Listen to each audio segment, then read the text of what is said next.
السلام علیکم ورحمۃ اللہ وبرکاتہ۔ معزز سامعین، امید آپ خیریت سے ہوں گے۔ دین اسلام چونکہ ایک مکمل دین ہے، اس لیے وہ اپنے ماننے والوں سے مکمل اتباع کا تقاضا کرتا ہے کہ اس کے ماننے والے مکمل طور پر اسلام کی اتباع کریں۔ تو لہذا ہمیں ہر موڑ پر، ہر لمحے پر دین اسلام کی مکمل طور پر اتباع کرنی چاہیے۔ اگر ہمیں معلوم نہیں ہے کہ اس موقع پر دین اسلام کی تعلیمات کیا ہیں، تو ہمیں اہل علم سے پوچھ کر کے اس موقع پر بھی دین اسلام کی پیروی کرنی چاہیے۔ چنانچہ ابھی محرم کی آمد ہے، تو ہمارے بہت سے مسلمان کم علمی کی وجہ سے، نادانی کی وجہ سے، غفلت کی وجہ سے دوسروں کے دیکھا دیکھی ایسے کام کرے گے جن کا دین اسلام میں کوئی تصور نہیں ہے۔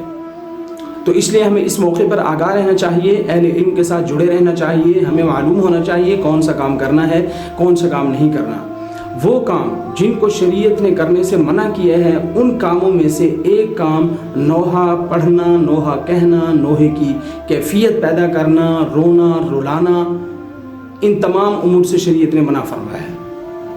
حتیٰ کہ ابو سعید خدری رضی اللہ تعالیٰ عنہ سے روایت ہے، فرماتے ہیں لعن رسول اللہ صلی اللہ علیہ وسلم النائحہ والمستمعہ، کہ نبی کریم صلی اللہ علیہ وسلم نے نوحہ کرنے والی، نوحہ پڑھنے والی، نوحے کی کیفیت پیدا کرنے والی اور نوحے کو سننے والی پر لعنت فرمائی ہے۔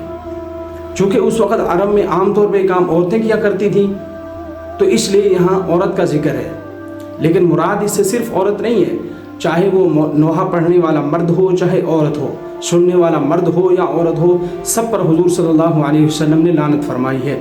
تو اس لیے اس محرم کے مہینے میں اور خاص طور پہ پہلے عشرے کے اندر ہمارے سادہ لوگ، نوجوان مسلمان، وہ کیا کریں گے؟ نوحہ سن رہے ہیں، اسٹیٹس لگا رہے ہیں، مرثیے سن رہے ہیں اور ان مجلسوں کے اندر جا کے شرکت کر رہے ہیں۔ یاد رکھیے یہ سب ناجائز کام ہے۔ جو کام گناہ کا ہے، جس طرح اس کو کرنا جائز نہیں، ویسے اس کو دیکھنا جائز نہیں، ویسے اس کو سننا جائز نہیں، ویسے اس کے اندر کسی بھی طرح کی معاملت کرنا جائز نہیں ہے۔ تو لہذا ہر طرح سے وہ چیزیں جو دین اسلام کے بالکل خلاف ہیں، ہمیں ان کا بائیکاٹ کرنا چاہیے اور ان سے الگ تھلگ ہونا چاہیے۔ تو اللہ سے دعا ہے اللہ تعالیٰ ہمیں سننے سمجھنے کی، عمل کی توفیق نصیب فرمائے۔ السلام علیکم ورحمۃ اللہ وبرکاتہ۔